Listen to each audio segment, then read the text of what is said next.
सागर भगवान की नरेश सागर महाराज की महान तपस्वी रघुराम महाराज की परमहंस सुखानंद जी महाराज की श्री विष्णुदास जी महाराज की श्री शांतिदास जी महाराज की श्री विजयदास जी महाराज की जनकदास जी महाराज की सत्कैवल साहेब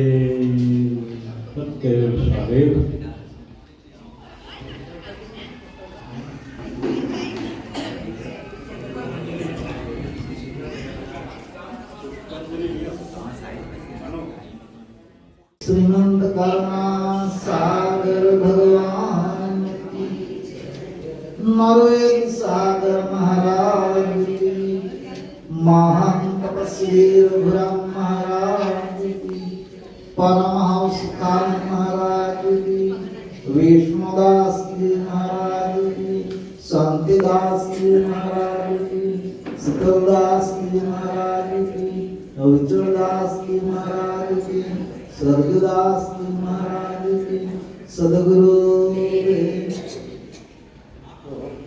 सोहम सदगुरु देव देवा देव दयाल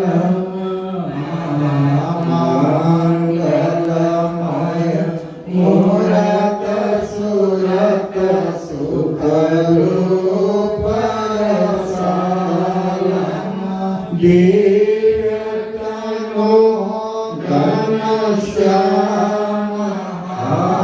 महद सबै पिलायत प्रसिद्ध प्रोजपद मान अंश सबताई मिलायत ऐसे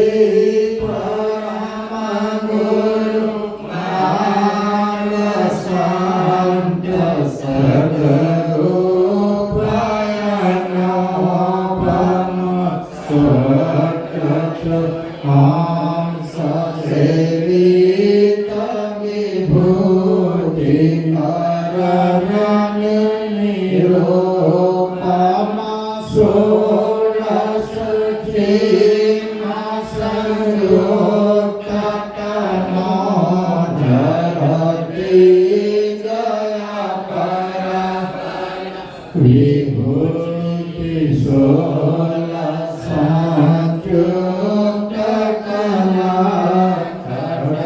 दस्तरी मोक ऐश्वर्या जीवो महागमनोरथ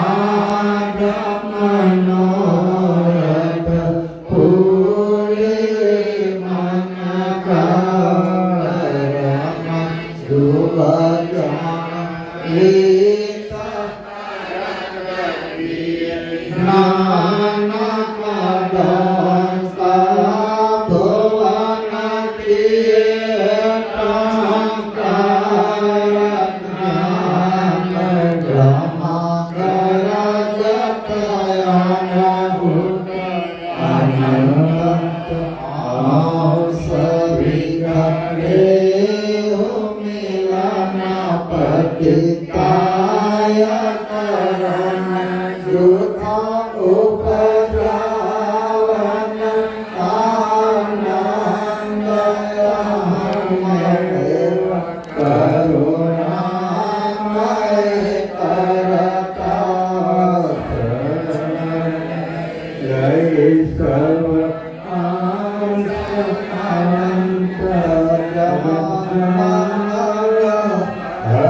सब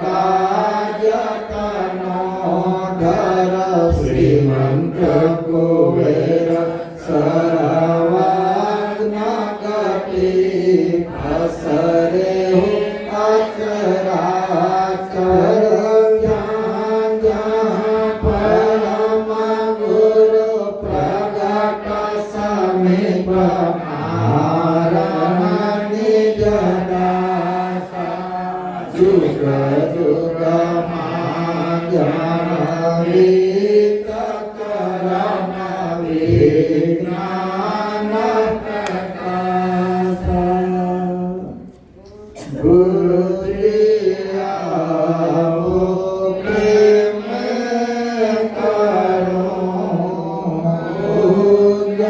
ઉજારે મારે તમારી મારે અધિક દેવ નહીં દુજારે ગુરુજી આવો પ્રેમ કરો પૂજારે મેં તો પ્રેમમાં પુષ્પનો હાર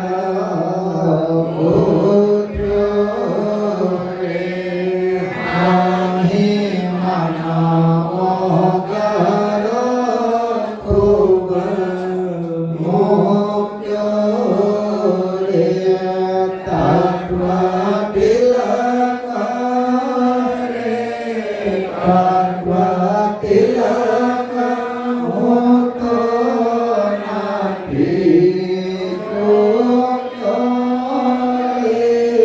ગુરુશ્રી આવો પ્રેમ કરો હરે મારે તમારી મારે તમારી અધિક દેવ નહીં દુજારે ગુરુજી આવો પ્રેમ કરો પૂજારે ગુરુજી છોકરા અમારી ક્ષમા કરો રે હું તો ધ્યાન તમારું ધરી રહ્યો રે ગુરુએ અખંડ રે ગુરુએ અખૂટ ભંડાર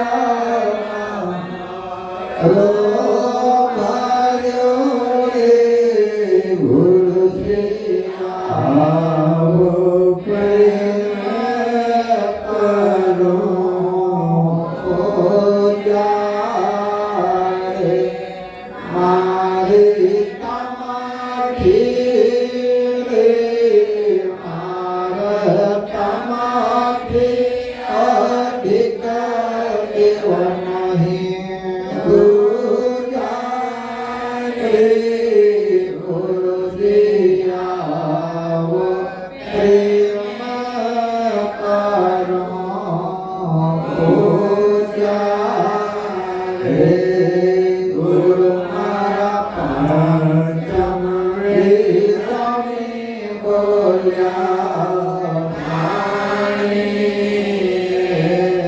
તેમાંથી અક્ષર લીધો મેં જાણે રે ગુરુના મુખ મારે ગુરુના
आओ प्रेम करो पूजा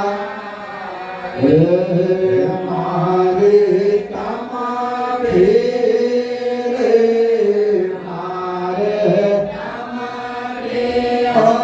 अधिकार नहीं उजाड़े गुरु दिया वो प्रेम करो उजाड़े श्रीमंत कर्मा सागर भगवान की कैवलम हृदय नाम हरे नाम वयम नाम विघ्न नाम लघुयम अमोहमस्तु निरामयम् अहं नाम वर्णेयं नैति नरेयं प्रणायं परन्तु जपेनां जपायं कायं मायायं प्रणति मागोयं स्वयं तं समस्तो जहाँ नामध्याकाते मामलिच्छन्दं विमय्ये करोति गीतवस्तो विधि वै वेदान्तं अशान्ति न शान्तं सुनाति समाथं येन खमनन्तो यागाधं बहुदं लहे जन्महादं कुलीरं तेयं नमामि नमः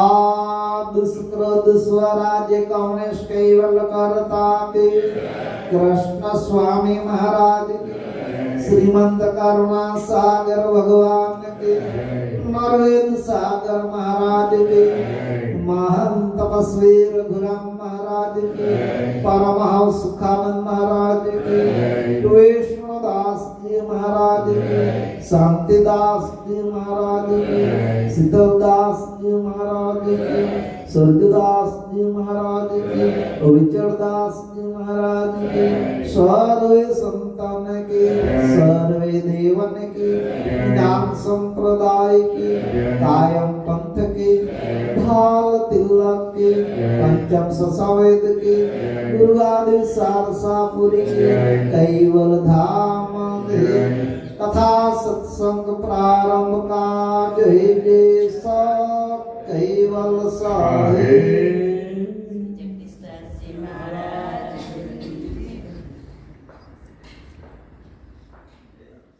संत कैवल नभ और पथे कोलस तत्व प्रकाशित हास मूर्ति गवन संसार में अपन प्राकृत से चित क्रोध पथे लाव सुरते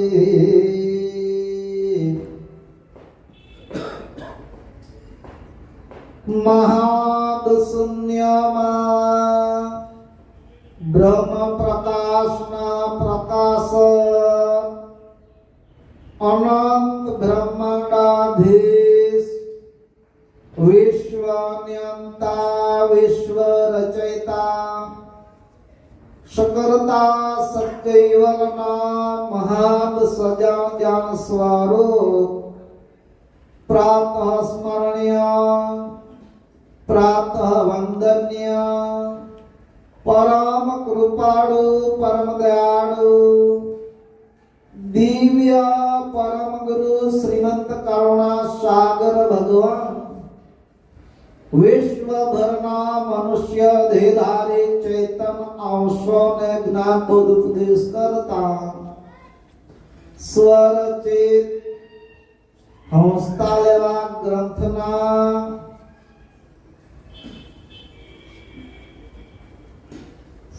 हरि बोलत संत मुखे दृष्टांत अंग 31 ની અંદર કહે છે કે સંત કૈવલ નભ અરૂપથી ઉલસે તત્વ પ્રકાશિત હાસ મૂર્તિ સજ્જન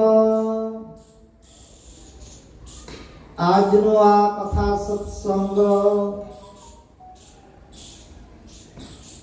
આ મંદિરની અંદર વિષ્ણુદાસ બાપજી ની સાથે નાનપણથી જ રહેતા હતા એવા શાંતિદાસ બાપજી આમ શાંતિદાસ બાપજીનો સ્વભાવ પણ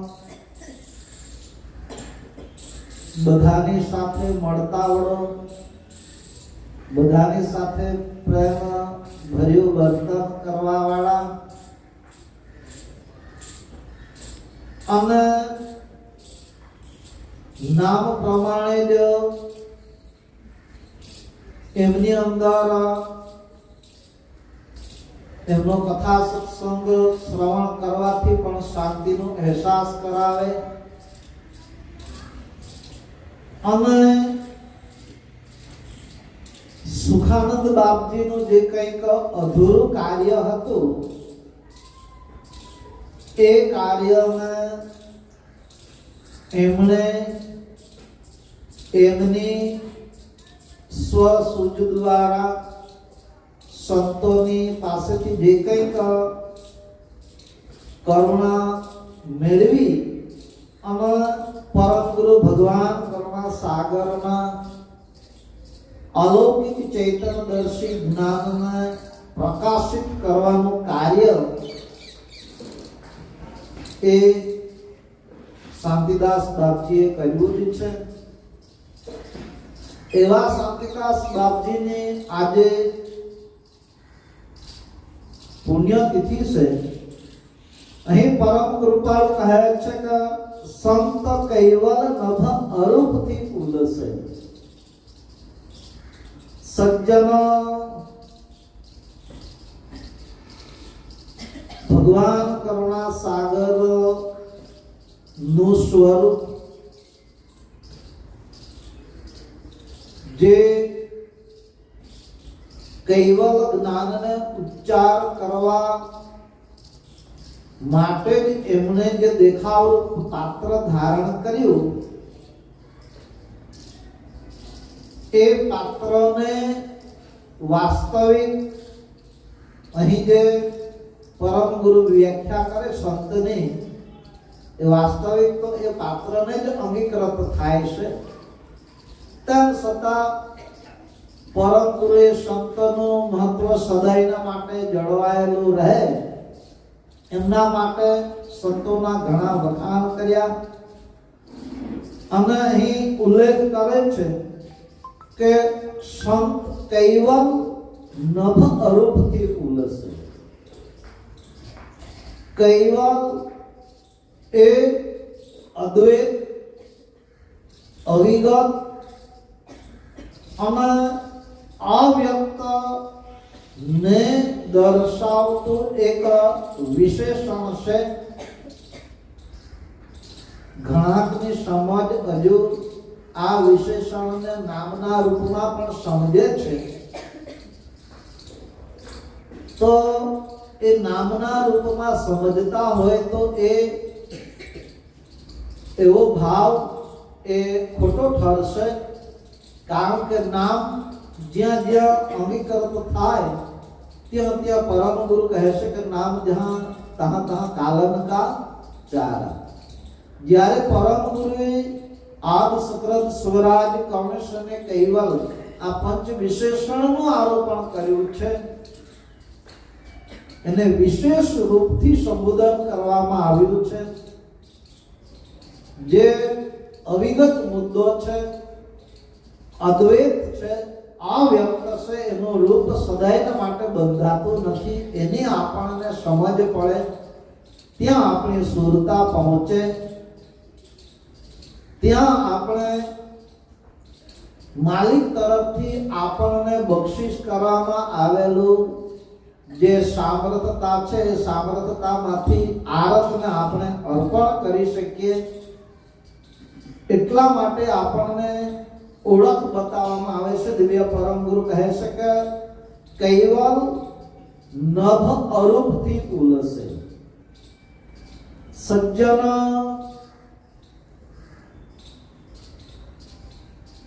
અવિગત से गत के नभ એટલે આકાશ, એ આકાશ પણ અવિગતમાં છે.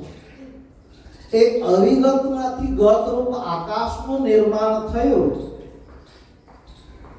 ગત એટલે શબ્દ, ગત એટલે નાદ. અને પરમ ગુરુએ ગ્રંથમાં એ પણ ખુલાસો કર્યો છે કે ગત રૂપ જ્યોતિ સ્વરૂપ, એનો પણ પરમ ગુરુએ ગ્રંથમાં ઉલ્લેખ કર્યો છે. સજ્જન એ જ્યોતિ સ્વરૂપના પણ એકને નિરંજન રૂપી જ્યોતિ સ્વરૂપ કહેવામાં આવે છે. અને નિરંજન રૂપ જ્યોત સ્વરૂપ છે,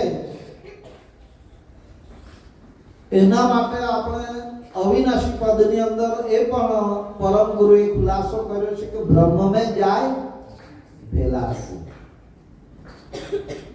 તો કયું જ્યોતિ સ્વરૂપ બ્રહ્મની અંદર ભળી જાય છે?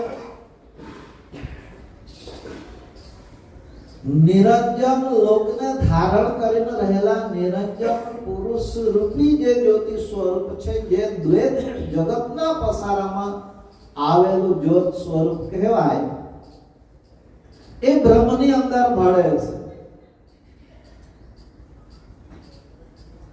અને જ્યાં બ્રહ્મમાં ભળે છે, ત્યાં પરિભ્રમ અને અવ્યક્ત પુરુષ, એ અવ્યક્ત પુરુષ અને પરિભ્રમ જ્યાં સંયુક્ત રહેલા છે. સજ્જનો ત્યાં વાણી પહોંચી શકતી નથી.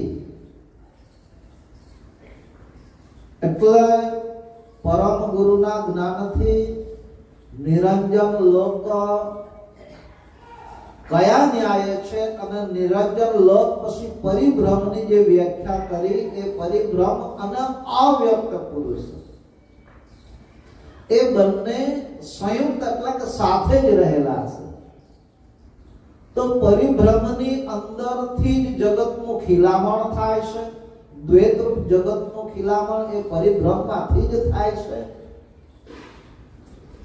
તો પરિભ્રમની અંદર દિવ્ય પરમ ગુરુએ પ્રકાશ બ્રહ્મ વૃત્તિ, સંયમ ભોગ વૃત્તિ, ઈચ્છા વૃત્તિ, ક્રિયા વૃત્તિ, સજીવન વૃત્તિ અને અંશ વૃત્તિ સહિત આ 6 વૃત્તિનું કંદનું જે બંધારણ થયું છે, એ સદાયના માટે અવ્યક્તમાં છે. અને એનું જે વ્યક્ત રૂપ પ્રથમ બંધારણ થયું, એને જ નિરંજન લોક કહેવામાં આવે છે. એ અવ્યક્તમાંથી વ્યક્ત રૂપી બંધારણ થયું, એટલે દ્વૈત રૂપ જગતનો પસારો થયો, એને નિરંજન લોક કહેવામાં આવે છે. અને એ નિરંજન લોક પછી નિર્માણ થાય છે શક્તિલોક, દેવલોક, વૈકુંઠ લોક, બ્રહ્મસુદમ લોક, અને એને અવ્યાકૃત શક્તિ લોક કહેવામાં આવે છે. એટલે એને મહિમાંડ ઈંડ તરીકેની વ્યાખ્યા કરી. મહિમાંડ ઈંડમાં 28 લોકનો સમાવેશ થઈ જાય છે. 28 લોકનો જ્યાં સમાવેશ થાય છે એમાં અવ્યાકૃત શક્તિ લોક અને અષ્ટ અંગી શક્તિ લોક, આ 28 લોકનો જે પસારો છે એને દ્વૈત રૂપ જગત કહેવામાં આવ્યું. આ દ્વૈત રૂપ જગતનો પસારો કરવા વાળું પરિભ્રમ એ સદૈના માટે અવ્યક્તના ન્યાયે એમાં અવ્યક્ત પુરુષ પણ રહેલા છે. એટલે સજ્જનો એની ઉપર તો બીજા 11 શૂન્ય છે. બ્રહ્મ પરે એકાદશ ધામો, દ્વાદશમાં કૈવલ વિશ્રામ. એટલે પ્રથમ પરિભ્રમ કયા ન્યાય છે એને પણ આપણે પરમ ગુરુના જ્ઞાને કરીને આપણી સુરતા પહોંચે તો એ પરિભ્રમની સાથે અવ્યક્ત પુરુષ કયા ન્યાય રહેલા છે અને બ્રહ્મના ક્ષેત્રની અંદર આ જગતનો પસારાનું ખિલામણ કરવાનો રૂપ અને અરૂપ, રૂપ અને અરૂપ જગતનું ખિલામણ કરવાનો આશય સકલતા માલિક રૂપી પરમ કૃપાળુ ભગવાન કરુણા સાગર સ્વયં એમનો પોતાનો છે. એટલે કૈવલ વિશેષણ જે આરોપણ કર્યું છે એ અવિગત અને અદ્વૈત મુદ્દો છે. આ અદ્વૈત મુદ્દામાં એક સંત તરીકેનું રૂપ જે બંધારણ થાય છે, સજ્જનો દિવ્ય પરમ ગુરુનું ઉપજણ રૂપી સ્વરૂપ, એ ઉપજણ રૂપી સ્વરૂપમાં પણ વ્યાખ્યા વિશ્વ બ્રહ્માનિધિ ગ્રંથની અંદર એમ કરે છે કે એક તો અદ્વૈત ઉપજણ પણ છે અને દ્વૈત ઉપજણ પણ છે. અદ્વૈત ઉપજણ સદૈવ માટે અદ્વૈતમાં અને દ્વૈત વાળી ઉપજણ કયા ન્યાય કહેવાય? તો કે દ્વૈત વાળીને ખિલામણ, દ્વૈત રૂપી જગતનું ખિલામણ થયું અને એમાં દિવ્ય પરમ ગુરુનું સોહંગનું જીવન આ 28 લોકને પરમ ગુરુ ભગવાન કરુણા સાગરના સ્વરૂપ દ્વારા, મહાદ મૂર્તિ દ્વારા પરમ ગુરુની કરુણાથી મળે છે. એને દ્વૈત ઉપજણ કહેવામાં આવે છે. અને અદ્વૈત ઉપજણ એટલે બ્રહ્મની પરે જે મહાદ ખગાકાર શૂન્યની અંદર જે બીજા પુરુષો રહેલા છે, જેમાં અલય પુરુષ, અકળ પુરુષ, કાયમ પુરુષ, અયમ પુરુષ, શાંતિકર, પુરાણા પુરુષ, અજર પુરુષ, અમર પુરુષ, આવા નામને ધારણ કરીને રહેલા પુરુષો છે. એમના માટે ભગવાન કરુણા સાગરે ગ્રંથોની અંદર એવી વ્યાખ્યા કરી છે કે એ પુરુષને સદૈવ માટે વાણી પહોંચી શકતી જ નથી. પરમ ગુરુ વ્યાખ્યા કરે એવા જે નામો અહીં મૃત્યુ લોકની અંદર સૃષ્ટિના સર્જનહાર માટે એ નામોનું આરોપણ થાય છે. આવા નામને ધારણ કરીને રહેલા 11 શૂન્યમાં પુરુષો છે. એ પુરુષોનું જીવન એક અદ્વૈત ઉપજણ રૂપી જીવન દ્વારા જે પુરુષો રહેલા છે ત્યાં વાણી પહોંચી શકતી નથી. એટલા માટે એ કૈવલને નામ તરીકે સંબોધન કરીને જેને સમજણ નામ તરીકેની દ્રઢતા થયેલી હોય તો એ દ્રઢતાને હૃદયમાંથી કાઢી નાખી નામ એ તો ઘણા નીચેના પ્રદેશમાં નામનું આરોપણ થાય છે. જ્યાં વાણી હોય, જ્યાં નામનો આધાર હોય ત્યાં સુધી પરમ ગુરુ કહે છે કે ત્યાં કાળના ખાતામાં ખપી જવા વાળું છે. ત્યારે એક સંતનું સ્વરૂપ દિવ્ય પરમ ગુરુ એ જે ધારણ કર્યું અને કૈવલ જ્ઞાન નો ઉચ્ચાર કર્યો એ તત્વ પ્રકાશિત હાસ મૂર્તિ. તત્વ એટલે અવ્યક્ત તત્વ, વ્યક્ત તત્વ અને અવ્યક્ત તત્વ. સજ્જનો જ્યાં સુધી તત્વોના વિસ્તારમાં રૂપ અને અરૂપ પણ છે અને વ્યક્ત અને અવ્યક્ત પરમ ગુરુ ગ્રંથમાં એક જગ્યાએ એમ પણ વ્યાખ્યા કરે છે, જો સૃષ્ટિનો સર્જનહાર દેહ ધારણ કરીને આવે તો કાળ સે બંચ ન પાવે. અને દિવ્ય પરમ ગુરુ કૈવલ ધામથી તે આપણા આ જંબુદ્વીપ સુધી પોતે દેખાવ પાત્ર ધારણ કરીને આવ્યા. જો જે તત્વોથી જગતની રચના થયેલી છે એવા તત્વો વાળો દેહ એમણે ધારણ કર્યો નથી.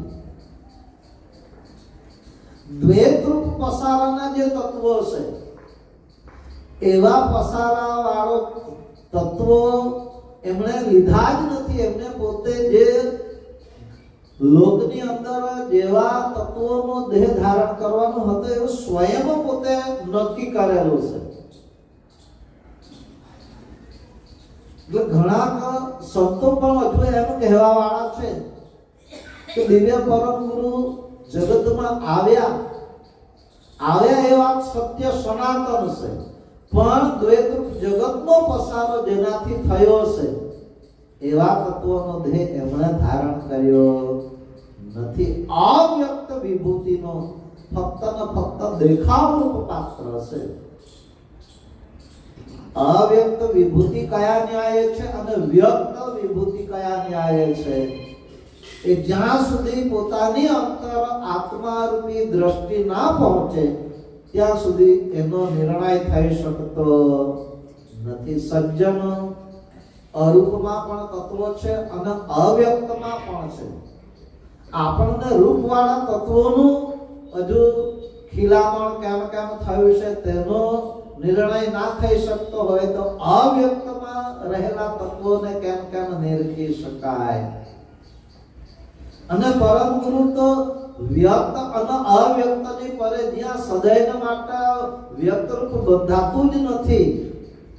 એ અહીં પરમ ગુરુ કહે છે કે તત્વ પ્રકાશિત હાસ મૂર્તિ. જ્યારે પ્રકાશના રૂપમાં પ્રકાશિત થવું હોય તો તત્વનો આધારની જરૂર પડે છે. સકર્તા માલિક એક અદ્વૈત અને અવ્યક્ત અને અવિગત મુદ્દો, પણ એમાંથી સૂર્ય રૂપી આકાર ના બંધાય. મહાદ અગ્નિમાંથી સૂર્ય રૂપી આકાર અગ્નિનો ના બંધાય તો પ્રકાશ થઈ શકતો નથી. અગ્નિનું રૂપ બંધાયા પછી જ પ્રકાશિત થઈ શકે. એટલે રૂપ એની માત્રા છે, અગ્નિની રૂપ માત્રા છે. અગ્નિની રૂપ માત્રા બંધાય પછી જ પ્રકાશ થાય. એ ન્યાય જ્યારે સકર્તા માલિક એક અદ્વૈત અને અવ્યક્ત છે એ મહદ અગ્નિના ન્યાય છે, પણ જગતના હિતાર્થે એ મહદ અગ્નિમાંથી સૂર્ય પ્રગટ થયો અને બ્રહ્માંડ ભરનો અજવાળું કરી શકે છે, અંધકારને દૂર કરી શકે છે. એમ પરમ કૃપાળુ ભગવાન કરુણા સાગર પોતે જે એક દેખાવરૂપ પાત્ર જે ધારણ કર્યું છે એ દેખાવરૂપ પાત્ર પણ જગતના જીવો ઉપર કરુણા કરવા પક્ષે જ છે. એની મહાદ મૂર્તિ પણ બ્રહ્માંડની અંદર એ જગતમાં કરુણા કરવા વાળી જ છે. અને એ મહાદ મૂર્તિ માટે પણ કેટલાક એવું સમજે છે કે એ તો મહાદ મૂર્તિ છે, વ્યાપક છે, શું કરે છે, કશું કરી શકતી નથી. કે અહીં મૃત્યુ લોકની અંદર એક ઘાટ છે, એ ઘાટની અંદર અંશને વસાવ્યો, એ અંશ ક્રિયા કરે છે. મહાદ વ્યાપક રહેલી મૂર્તિ કઈ કરી શકતી એવું પણ બોલવા વાળા છે. સજ્જન બ્રહ્માંડની અંદર મહાદ મૂર્તિ દિવ્ય પરમ ગુરુની જે છે એ ભલા અવ્યક્તમાં હોય, પણ એ મહાદ મૂર્તિ દ્વારા જ આપણને જીવન મળે છે. આપણને જીવન મળે છે એવું નહીં. બ્રહ્માંડની અંદર સૂર્ય, ચંદ્ર, તારા એ તો આપણને આ ચર્મની દ્રષ્ટિથી જોઈ શકાય છે, પણ પરમ ગુરુ ભગવાન કરુણા સાગરે 28 લોકની અંદર જે તે લોકની અંદર દિવ્ય પરમ ગુરુ નિરંજન લોકમાં પણ ગયેલા છે, શક્તિ લોકમાં ગયેલા છે, વૈકુંઠ લોકમાં ગયેલા છે, અને ત્યાં દેવોને પણ કૈવલ લક્ષ સમજાવ્યો છે. તો એવા બ્રહ્માંડને સારધાર ચલાવવા વાળા દેવોને પણ જીવન દિવ્ય પરમ ગુરુના એક અવ્યક્ત વિભુમાંથી જ એમની કરુણા દ્વારા જ એવા દેવોને પણ જીવન મળે છે. પણ એ મૂર્તિ વ્યાપક થઈને રહેલી છે. જો એ વ્યાપક થઈને રહેલી મૂર્તિ દ્વારા જીવન ના મળે તો બ્રહ્માંડમાં રહેલા દેવો પણ પ્રકાશિત થઈ શકે એમ નથી. બ્રહ્માંડમાં રહેલા દેવો પણ પ્રકાશિત થવું એટલે પ્રકાશના પણ પ્રકાર પડશે. આપણે અવિનાશી પદની અંદર શું બોલીએ છીએ કે બ્રહ્મા, વિષ્ણુ, મહેશ્વર, દેવા જેણે આ સૃષ્ટિ પ્રકાશી, અરૂપમાંથી રૂપવાળું જગતનું ખિલામણ થાય એને બી પ્રકાશ થયો એમ કહેવાય. બે શબ્દ બોલવું એને બી પ્રકાશના રૂપમાં વ્યાખ્યા કરવામાં આવે છે. એટલે પ્રકાશના પ્રકાર પડશે. જો પ્રકાશના જ પ્રકાર પડતા હોય તો પ્રકાશમાંથી ભાસ થાય છે. ભાસના પણ પ્રકાર પડે. પરમ ગુરુ ભગવાન કરુણાસાગર ગ્રંથમાં લખ્યું છે કે પરમ કારણ દેહની અંદર વિશેષ ભાસ છે અને સ્થૂળ દેહમાં સામાન્ય ભાસ છે. સ્થૂળ દેહમાં સામાન્ય ભાસ છે, પણ વર્તમાન જીવન, માનવ શરીરનું વર્તમાન જીવન એ જાગ્રત અને ઉન્મુનિની એકતા એટલે વિશેષ ભાસ ઉન્મુનિ રૂપી પરમ કારણ દેહમાં છે, પણ સ્થૂલની સાથે એકતામાં છે. અત્યારે સ્થૂલની સાથે એકતામાં જ છે. એટલે આપણે જેમ છે તેમ ચોક્કસ પ્રમાણે જાગ્રતમાં નિર્ણય લઈ શકાય છે. જો સામાન્ય ભાસ હોય, સંપૂર્ણપણે સામાન્ય ભાસનું જ વર્તન થાય તો ચોક્કસપણે સામાન્ય ભાસમાં નિર્ણય લઈ શકાય નહીં. ચૈતન્ય અંશની સત્તા તો છે, પણ એ વિશેષ ભાસ અને સામાન્ય ભાસ આ બંને ભાસની જાગ્રતની અંદર એકતામાં રહીને આપણું વર્તમાન જીવન ચાલે છે. એટલે જાગ્રતની અંદર જેમ છે તેમ નિર્ણય થાય છે. અવસ્થા જ્યારે પરિવર્તન થાય તો એ અવસ્થાની અંદર જેમ છે તેમ નિર્ણય થઈ શકતો. જુઓ, એક એક અવસ્થા માલિકે એટલી બળવાન બનાવેલી છે કે ચેતન અંશની ઉપર એ અવસ્થાનો ફક્ત પડદો આવી જાય છે. સજ્જન અહીં માનવ જે પડદો બનાવે એ પડદો તો આવરણ વાળો હોય, એની આરપાર કદાચ કાપડના રૂપમાં પડદો હોય તો તેમાંથી આરપાર જોઈ શકું બહુ ઓછું બને, પણ કાચ વાળો પડદો, કાચ પણ એક પડદાના રૂપમાં છે. માનવનો બનાવેલો કાચ એ પણ પારદર્શક છે. તો સૃષ્ટિના સર્જનહારે પડદા તો કેટલાય બનાવેલા છે. આપણા ઘાટની અંદર પરમ કારણ દેહરૂપી પણ એક પડદો છે, મહાકારણ દેહરૂપી પણ એક પડદો છે, કારણ દેહરૂપી પણ એક પડદો છે. આવા વજ્ર સમાન છે. એક એક પડદાનું રૂપી આવરણનું બંધારણ માલિક તરફથી થયેલું છે એ વજ્ર સમાન છે. એમાંથી જ્યારે જાગ્રત અવસ્થા હોય તો ચેતન અંશની સત્તા દ્વારા આપણને નિર્ણય થાય છે કે આ ગ્રંથ આ જ છે, અહીંયા આ લખેલું છે, એનો આપણે નિર્ણય કરી શકીએ છીએ. ફક્ત જાગ્રતની અંદર ઉજાગ્રત પણ ધારણ કરવામાં આવે અને દિવ્ય પરમ ગુરુનો લક્ષ્ય હોય અને જેની સુરતા પોતાના સ્વરૂપને સ્પર્શ કરી હોય તો પોતાના સ્પર્શને, પોતાના સ્વરૂપને પણ પોતે સ્વરૂપમાં રહીને પ્રભુનું સ્મરણ કરી શકે છે. સજ્જન એને શુદ્ધ જાગ્રત અવસ્થા તરીકેની વ્યાખ્યા થાય, પણ જાગ્રતમાં બીજી પા ભાગે અવસ્થા વર્તતી હોય તો પા ભાગની અવસ્થાઓને પણ દિવ્ય પરમ ગુરુએ ઓળખવા માટેનું જ્ઞાન ગ્રંથોમાં મૂક્યું છે. સજ્જનો એટલા માટે આપણને આ માનવ શરીરની અંદર પરમ ગુરુએ અઢળક સામર્થતા બક્ષિસ કરેલી છે, પણ એ સામર્થતાને આપણે હજુ સંપૂર્ણપણે જોઈ શકતા નથી. એ સામર્થતાને ઓળખાવા વાળું જ જ્ઞાન પરમ ગુરુ ભગવાન કરુણા સાગરનું છે. એટલા માટે પરમ કૃપાળુ કહે છે કે તત્વ દ્વારા પ્રકાશિત થાય છે. દ્વૈતરૂપ જગતનો પસારો થયો તે પણ તત્વ દ્વારા. આપણે અત્યારે વાણી દ્વારા જે કંઈક વ્યાખ્યા માનવ શરીર દ્વારા કરવામાં આવે એને પણ પ્રકાશના રૂપમાં વ્યાખ્યા કરવામાં આવે છે.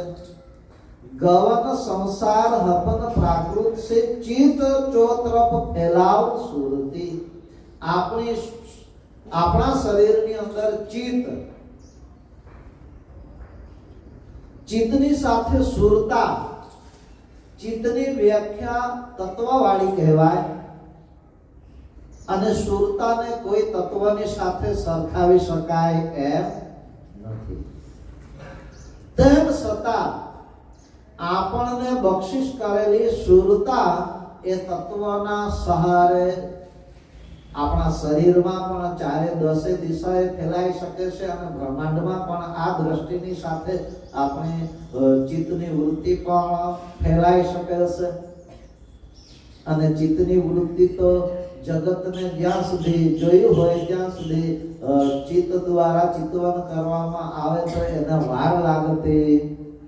ચિત્ત પણ માલિકે એવું બનાવ્યું છે, અરૂપમાં બનાવેલું છે. ચિત્તને પણ માલિકે અરૂપમાં બનાવેલું છે, પણ તેમ છતાં એની વ્યાખ્યા તત્વવાળી કહેવાય. પણ સુરતા ભલે એ પણ અરૂપમાં જ રહીને કામ કરે છે, પણ સુરતાને તત્વવાળું કહી શકાતું નથી. કારણ કે સુરતા, મૂર્તા, અક્કલ, આરત, નિજ ચૈતન્યતા અને ઉપજણ આ તો ઐશ્વર્ય સામર્થતા અંકુરી છે. અંકુરી ઐશ્વર્ય સામર્થતાને કોઈ તત્વ વાળું તરીકે વ્યાખ્યા થતી નથી. 84 તત્વોની સાથે એની સરખામણી થતી નથી. એટલે પણ વ્યાપક થઈને કાર્ય કરે છે. એટલે આપણા શરીરની અંદર પણ ચિત્તનું કાર્ય એક તો નાભી કમળે મહાકારણ દેહ પ્રભુએ મૂક્યો છે. મહાકારણ દેહ જાગ્રતની અંદર વર્તમાન ક્રિયામાં મહાકારણ દેહનું બંધારણ નાભીએ છે. ભગવાન કરુણા સાગરે ગ્રંથોમાં એમ લખ્યું છે કે અથર્વવેદનો અભ્યાસ કરવા વાળા મોહમ્મદ પૈગંબર એમણે કુરાન રચ્યું. અથર્વવેદનો અભ્યાસ કરીને બાઇબલને રચવા વાળા ઈસુ, જેના નામનું ઈસવીસન ચાલે છે, એ ઈસુએ પણ અથર્વવેદનો અભ્યાસ કર્યો. અને યહૂદી ધર્મના સ્થાપક એક મૂસા અને દાઉદ છે, એમણે પણ અથર્વવેદનો અભ્યાસ કર્યો છે. સજ્જનો, અથર્વવેદનો અભ્યાસ એટલે કે નાભી કમળમાં જે કંઈક જ્ઞાન છે એને અથર્વવેદ નું જ્ઞાન કહેવામાં આવે છે. એટલે નાભીનું કામ શું છે? આપણા શરીરની અંદર નાભી દ્વારા આપણા શરીરમાં ભરણ પોષણ અને આપણે જે દરરોજ અન્નનો આહાર કરીએ એને પણ નાભી દ્વારા જ આખા શરીરમાં પોષણને પહોંચાડવાનું કાર્ય થાય છે. શ્વાસ લઈએ એને પણ આખા શરીરમાં પહોંચાડવાનું કાર્ય છે.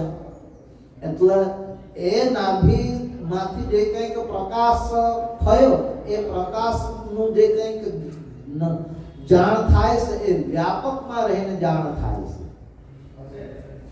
એટલે એ મહાપુરુષોએ પણ સૃષ્ટિના સર્જનહારને વ્યાપક ઠરાવેલા છે.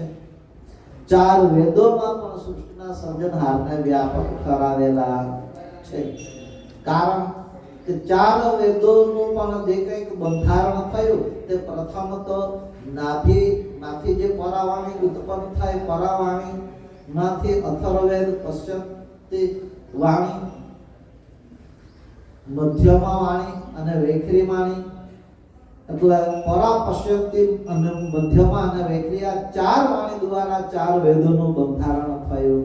સામવેદ એ વૈખરી વાણી નો કહેવાય. ઋગ્વેદ એ હૃદયના સ્થાનમાંથી ઉત્પન્ન થયેલો કહેવાય. અને યજુર્વેદ કંઠના સ્થાનેથી ઉત્પન્ન થયેલો. એમ પરમ કૃપાળુ આ ચાર વેદોના શિરે પંચમ સસવ વેદ, એ પંચમ સસવ વેદ એ જગતની આદિથી એની સ્થાપના થયેલી છે. જગત નહોતું રચાયું ત્યારથી જ આ પંચમ સસવ વેદનું બંધારણ બ્રહ્માંડ ભરની અંદર માલિકે પ્રથમ એનું જ બંધારણ કરેલું છે. અને એનું બંધારણ કરેલું છે, એનું જ નામ છે સોહમ. સોહમ શ્વાસા સસમહિ પ્રણવ પ્રાકૃતમ, જે અખિલ લોક અંતર જપ વેદ પંચમોતે. અને પરમ ગુરુએ અતિ પ્રિય એવા ભગવાન કરુણા સાગરના અતિ પ્રિય એવા નારાયણદાસ દાસજીએ પણ વ્યાખ્યા કરેલી છે કે સોહમ સદગુરુ દેવ દેવાભિ દેવ દયાલમ. એટલે એ સોહમનું બંધારણ ભગવાન કરુણા સાગરે બ્રહ્માંડની અંદર જે કરેલું છે એમનું મહાદ મૂર્તિનું બંધારણ છે. અને એ સદૈના માટે કરુણાવાળી છે, પણ અવ્યક્તમાં છે, વ્યાપકમાં રહીને એ કાર્ય કરે છે.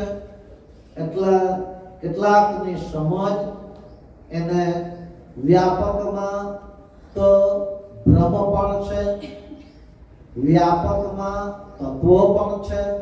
તો તત્વોની સાથે એની સરખામણી, મહાદ મૂર્તિની સરખામણી તત્વો કે બ્રહ્મની સાથે કરીને એવું બોલવા વાળા છે કે મહાદ મૂર્તિ ક્યાં કઈ કરે છે. એટલે એવું નથી. મહાદ મૂર્તિ ભલે વ્યાપકમાં હોય, અવ્યક્તમાં હોય, પણ એના જ દ્વારા આપણને જીવન મળે છે. એની કરુણા દ્વારા જ વૈરાટને પણ જીવન આપવા વાળી મહાદ મૂર્તિ જ છે. બ્રહ્માંડમાં દેવો છે એને પણ જીવન આપવા વાળી મહાદ મૂર્તિ જ છે. 84 લાખ પ્રકારના તમામ ઘાટની અંદર અંશોને જીવન આપે છે એ મહાદ મૂર્તિ છે. એટલે એવી મહાદ મૂર્તિ પરમ કૃપાળુ ભગવાન કરુણા સાગરની બ્રહ્માંડની અંદર છે. એવી આપણે અવિનાશી પદની અંદર પરમ ગુરુએ ત્રીજી કડીમાં એનું પણ કહે છે કે સોહંગ સાહેબ નામ હમેરા નિજ કૈવલ પદ વાસી। તો એ સોહંગ સ્વરૂપ તત્વોની સાથે કેમ છે અને તત્વ વિનાનું સોહંગ સ્વરૂપ કેમ છે એનો નિર્ણય કરીને આપણે પરમ ગુરુ ભગવાન કરુણા સાગરના સ્વરૂપની સાથે એકતા કરવાનું। જ્ઞાન ઓમંગ ઘન પારથી કૈવલ ઘાટ ને વાટ પાડીને વરસે કહેવા કોવેર અવાચની ઉપમા સંત ઉચ્ચારે મુખ સર્વદરસે। જ્ઞાન ઉમંગ ઘન પાર કૈવલ સજ્જન સકલતા માલિક એ સ્વયં પોતે વિજ્ઞાનમય છે। વિજ્ઞાન એટલે પરમ ગુરુએ આ હસ્તારા ગ્રંથમાં એમ પણ લખ્યું છે હોય વિજ્ઞાન તો જ્ઞાન ત્યાગે। વિજ્ઞાન એને જ કહેવાય કે અંતરની સ્વસૂચ। વિજ્ઞાન એ અંતર સૂજ કહેવાય, વિજ્ઞાન એ સ્વસૂજ પણ કહેવાય, વિજ્ઞાન એ અનુભવ પણ કહેવાય, વિજ્ઞાન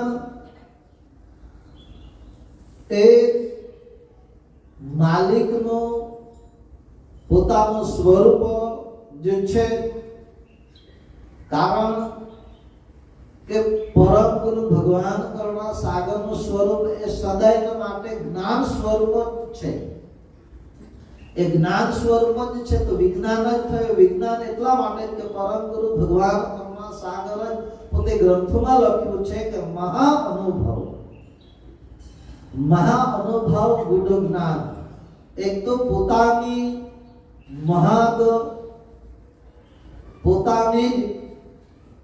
મહદ સજાણ દ્વારા પોતાના સર્વજ્ઞ અંગ દ્વારા આ 18 ગ્રંથો સ્વયં પોતે ઉચ્ચારેલો છે એટલે એ વિજ્ઞાનમય જ છે।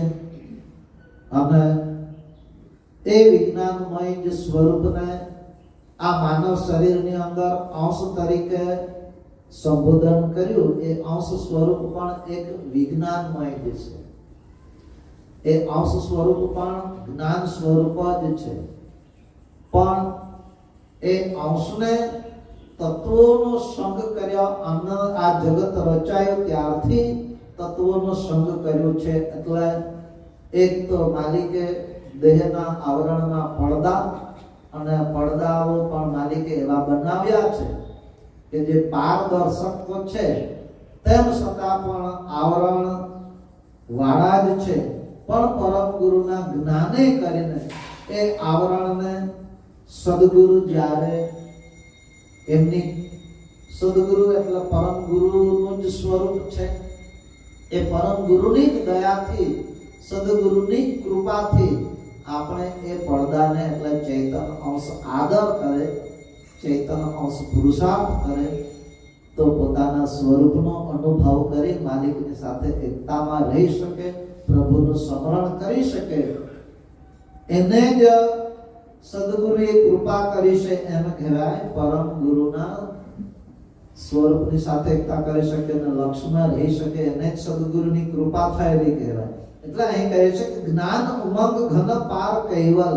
જ્ઞાન ઘન એટલે કે જેમ આકાશની અંદર સઘન ઘન રૂપી વરસાદ તો પાણી તો ભર્યું છે, સઘન ઘનનું પાણી અવ્યક્તમાં બ્રહ્માંડની અંદર પાણી તો છે જ, જળ તો છે જ, પણ વાદળોનું પેચ બંધાય તો જ પૃથ્વી ઉપર વરસાદ વરસે છે। એમ પરમ કૃપાળુ ભગવાન કરુણા સાગરે સંતોની પ્રણાલિકા આપણા આ જંબુદ્વીપને વિશે કરેલી જ છે। પરમ ગુરુએ પણ દેખાવનું પાત્ર ધારણ કરીને જ કૈવલ જ્ઞાનનો ઉચ્ચાર કર્યો। અને પછી જે સંતોની પ્રણાલિકા જ્યો જ્યો આગે પાંગરે ત્યો ત્યો પીછે પલાય, એમ આગળ ને આગળ જ્યાં સુધી આ જગત ચાલશે ત્યાં સુધી સંત પ્રણાલિકા પણ આગળ આગળ ચાલતી રહેશે. એ ન્યાયે આપણને જે આમ તો વાસ્તવિક સંતની વ્યાખ્યા તો પરમ ગુરુ ભગવાન કરુણા સાગરને જ વિકૃત થાય છે, કારણ કે એમનું જ અવ્યક્ત સ્વરૂપમાંથી જ વ્યક્ત રૂપી જે વાણીનો વરસાદ રૂપી જ્ઞાન ધારાનું બંધારણ કરેલું છે, એ જ્ઞાન રૂપી વરસાદ દ્વારા જ જગતના જીવોને કરુણા પ્રાપ્ત થાય છે. એ ન્યાયે પણ પ્રકૃતિનો સંગ વિના શબ્દનો ઉચ્ચાર થઈ શકતો નથી. જે માનવ શરીરની અંદર પણ પ્રકૃતિ તત્વોના ગુણયુક્ત પરમ ગુરુએ ગ્રંથોમાં ખુલાસો કર્યો છે કે કદાચ માનવનું શરીર તો છે, પણ જે માનવ શરીરની અંદર ગણના ભાગ જો વિશેષ પોખણી થઈ જાય તો સ્પષ્ટના રૂપમાં શબ્દનો ઉચ્ચાર પણ થઈ શકતો નથી, પણ ગુણનો ભાગ જો વધારે હોય તો સ્પષ્ટ રૂપે શબ્દનો પણ ઉચ્ચાર થઈ શકે છે. એવી વ્યાખ્યા સસવેદની અંદર પરમ ગુરુએ કરેલી છે. એમ ઉમક કહે મકવેર અવાચની ઉપમા સંત ઉચ્ચારે મુખ સર્વદરસ, જ્યાં સુધી મુખ દ્વારા એનો ઉચ્ચાર ના થાય ત્યાં સુધી પ્રકાશ રૂપી બીજાને એની ખબર થઈ શકતી નથી, જાણ થઈ શકતી નથી. સંત સ્વભાવ જમી જૈસે ચિદ ઘન મેર નિવાસ, આય મિલે કોઈ આસ કી તુરત મિટાવે પ્યાસ. છેલ્લે આ સાખી શબ્દની અંદર દિવ્ય પરમ ગુરુ સંતના સ્વરૂપની હજુ બીજી વ્યાખ્યા કરે છે કે સંત સ્વભાવ જમી જાય છે ચિદ ઘન નિર નિવાસ. જેમાં આકાશમાંથી વાદળ દ્વારા વરસાદ વરસે અને જમીનને તૃપ્ત કરી દે છે અને જમીન શાંત થઈ જાય છે, ધરા શાંત થઈ જાય છે, એમ સંતો દ્વારા જે કંઈક કથા સત્સંગ આમ તો પરમ કૃપાળુ ભગવાન કરુણા સાગર એ મહાન તપસ્વી રઘુરામ બાપજી જ્યારે પ્રથમ વાર પરમ ગુરુ ભગવાન કરુણા સાગરનો કથા સત્સંગ શ્રવણ કરે છે તો સાંભળતાની સાથે જ શાંતિનો અહેસાસ થઈ જાય છે. સાંભળતાની સાથે જ શાંતિનો અહેસાસ થઈ જાય છે. એનું કારણ એટલું જ હતું કે પરમ કૃપાળુની પાસે એ નાનદાસ બાપજીએ વ્યાખ્યા કરી છે ભગવાન કરુણા સાગરના સ્વરૂપની કે કૌસ્તુભ મણિ ઉરતંકહી શોભા. કૌસ્તુભ મણિ ના પ્રકાશ દ્વારા જે કંઈક વાણીનો ઉચ્ચાર થાય તો એ શાંતિનો અહેસાસ કરાવે અને એ કૌસ્તુભ મણિ હૃદય પ્રકાશિત થઈ છે, નાભીમાંથી એનો ઉદ્ગાર નીકળે છે. એમ કૌસ્તુભ મણિ એ સત્વગુણ પ્રધાન્યતા વાળો છે, રુદ્રમણિ એ તમોગુણ પ્રધાન્યતા વાળો છે અને ચિંતામણિ એ રજોગુણ પ્રધાન્યતા વાળો છે. એમ શાંતિનો અહેસાસ કરાવે એ કૌસ્તુભ મણિનો પ્રકાશ છે. અહીં પરમ ગુરુ કહે છે કે આય મિલે કોઈ આસકી તુરત મિટાવે પ્યાસ. પરમ કૃપાળુ ભગવાન કરુણા સાગરને મહાન તપસ્વી મળતાની સાથે એનો કથા સત્સંગ શ્રવણ કરતાની સાથે એના હૃદયમાં જે કંઈક ઉત્કંઠા હતી, એને જાણવાની જિજ્ઞાસા હતી, એ પહેલી જ વખત કથા સત્સંગ સાંભળતાની સાથે એનું હૃદય શાંત થઈ ગયું, એને શાંતિનો અહેસાસ થયો. એમ એવા એ પરમ કૃપાળુ ભગવાન કરુણા સાગરના પ્રણાલિકામાં સંતો જે આપણે આજે શાંતિદાસ બાપજીની પુણ્યતિથિના નિમિત્તે કથા સત્સંગનું આયોજન ભગવાન કરુણા સાગર મંદિર ટ્રસ્ટ ઉમરા દ્વારા કરવામાં આવ્યું, જેમાં પરમ ગુરુ ભગવાન કરુણા સાગર આપણ સર્વના હૃદયની અંદર આવીને વસે. અમે દિન પ્રતિદિન પરમ ગુરુ ભગવાન કરુણા સાગરને આપણે વર્તમાન જીવનની અંદર જેટલા સમય એમનું સ્મરણ કરતા રહીશું એટલું આપણું ભક્તિની કમાણી ગણાશે. ભક્તિની કમાણી એ જ ગણાશે કે સમય હોય, ઉપાસનાનો સમય હોય કે ગ્રંથ વાંચનનો સમય હોય ને તે જ સમયે આપણે પ્રભુનું આપણને સ્મરણ રહે એવું નહીં, પણ વર્તમાન જે જીવન છે વર્તમાન જીવનની અંદર પ્રભુનું આપણને સ્મરણ રહે એ વાસ્તવિક આપણી ભક્તિની તો કમાણી કહેવાય. એટલે વિશેષ વધુ ના કહેતા ભગવાન કરુણા સાગર ને આપણે હૃદયમાં ધારણ કરી, મહા તપસ્વી વિક્રમદાસજીને આપણે અંતરમાં ધારણ કરીને ભક્તિ કરતા રહીશું તો જરૂર આ જ માનવ દેહ આપણને કૈવલ પદની પ્રાપ્તિ થઈ શકે છે. શ્રીમદ કરુણા સાગર ભગવાન आद्य शक्रत स्वराज करुणेश्वर करता की जय, कृष्ण स्वामी महाराज की जय, श्रीमंत करुणा सागर भगवान की जय, नरवेश सागर महाराज की जय, महान तपस्वी रघुराम महाराज की जय, परमहंस सुखानंद जी महाराज की जय, विष्णुदास जी महाराज की जय, शांतिदास जी महाराज की जय, शीतलदास जी महाराज की जय, योशलदास जी महाराज की जय, जनकदास जी महाराज की सर्व संतन की जय, सर्व देवन की जय, कैवल धाम की जय, गुरुगाड़ी सारसा पड़े जय, कायम पंथ की जय, ज्ञान संप्रदाय की जय, काल तिलक की जय, पंचम स्वतम वेद की जय, जगास्थान की जय, गुणों की समय का सत्कैवल सारे जय मान परयामि प्रभु जय परयामि आरती करिए विश्वपति आरती करिए परम गुरु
જય